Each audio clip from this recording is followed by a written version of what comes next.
زلزلہ انٹرنیٹ کے ذریعے آپ لوگوں کو پتہ بھی چلا کہ یہاں یہ چیز نہیں ہے نہ محسوس ہوئی۔ زلزلہ آنے کے بعد اگر سب سے زیادہ کسی کی یاد آتی ہے تو وہ اللہ کی یاد آتی ہے کہ نہیں؟ وہی رب ہے، وہی پالنہار ہے، وہی مددگار ہے، وہی ہواؤں کا چلانے والا ہے، وہی امداد کرنے والا ہے۔ اسی کے حکم سے زمین ہلتی ہے، اسی کے حکم سے ہم محفوظ رہتے ہیں۔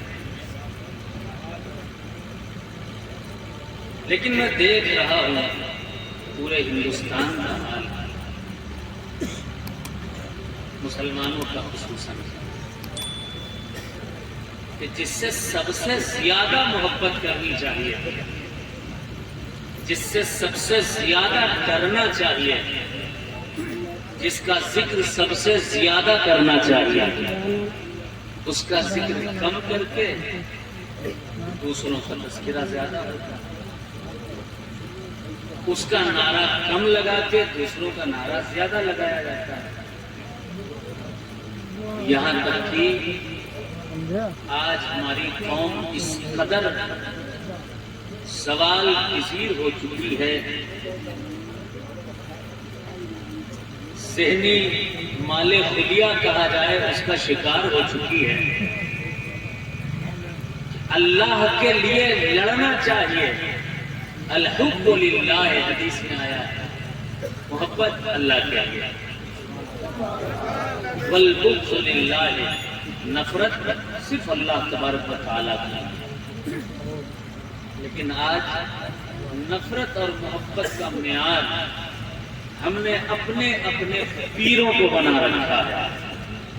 بات کڑوی ہے لیکن سچی ہے۔ یہاں بہت سے یوٹیوب چینلز کے کیمرے لگے ہوئے ہیں اور آپ لوگوں کی آنکھیں بھی کیمرے جیسا کام کر رہی ہیں۔ ذہن میں بات اتاریے گا میری اور یہ میسج دور تک پہنچائیے گا۔ پیر بندہ ہے، یہاں تک کہ رسول کریم صلی اللہ علیہ وسلم کا تعارف بھی کرایا گیا تو عبدہ و رسولہ کہہ کے کرایا گیا۔ وہ رسول ہے، اللہ کے بندے ہیں۔ لیکن آج کل شرائط لگائی جا رہی ہے کہ اگر تم میرے پیر کا نہیں تو مسلمان نہیں، اگر تم میرے پیر سے تعلق نہیں رکھتا تو کلمہ پڑھنے والا نہیں۔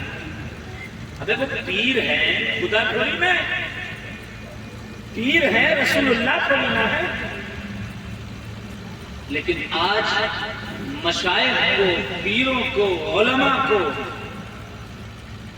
لوگ معاذ اللہ خدا سے کہیں زیادہ یاد کرتے، کہیں زیادہ ذکر کرتے، کہیں زیادہ نام کے لیے لڑتے ہیں، اور ایک طرح سے یہ گمراہی ہے۔ اگر میں ابھی ہاتھ اٹھواؤں آپ لوگوں سے کہ کتنے لوگ 5 وقت کی نماز پڑھتے ہیں تو گنتی کے 30-35 ہاتھ اٹھیں گے، کیونکہ یہ میرا ذاتی مشاہدہ ہے، کئی جلسوں میں میں یہ کر کے دیکھ چکا ہوں۔ ایمانداری سے ہاتھ اٹھیں گے تو گنتی کے 30-35 اٹھیں گے۔ قرآن کتنے پڑھتے ہیں تو وہ بھی بہت کم لوگ ہوں گے۔ لیکن ہاں لڑتے کتنے ہیں پیروں کے لیے، ان کی تعداد بہت زیادہ ہوگی۔ سلسلوں کے لیے کتنے، بہت زیادہ ہوگی۔ اسٹیج پر آ کر کے لڑائی جھگڑا کرنے والے، خدا کو بھول کر اپنا اپنے نام کے لیے لڑنے والے، جب زلزلہ آتا ہے انہیں اللہ کی یاد آ جاتی ہے۔ میرا میسج کیا ہے؟ اتنی لمبی چوڑی بات کرنے کی ضرورت نہیں ہے، بس اتنا میسج دینا چاہتا ہوں آپ لوگوں سے۔ وہ میسج کیا ہے؟ توجہ سے سن لیجیے۔ میسج یہ ہے کہ 5 وقت کی کم سے کم نماز ضرور پڑھ لیا کریں، کیونکہ اللہ تبارک و تعالیٰ کو یاد کرتے رہو گے، اللہ آپ پر فضل فرماتا ہے۔ قرآن کی تلاوت بھلے ہی 1 پیج ہی پڑھ لیا کریں، لیکن ضرور پڑھا کریں، ضرور پڑھا کریں، کیونکہ یہ قرآن کی تلاوت ہی ہے، دنیا میں بھی کام آئے گی، آخرت میں بھی کام آئے گی۔ اور یہ بات اور ہے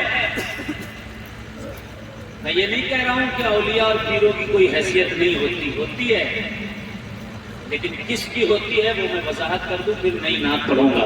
سنیں گے آپ لوگ؟ کون کون نہیں سنے گا کہتے سبحان اللہ؟ جو سنے گا کہتے سبحان اللہ، گھوم کر کہتے سبحان اللہ۔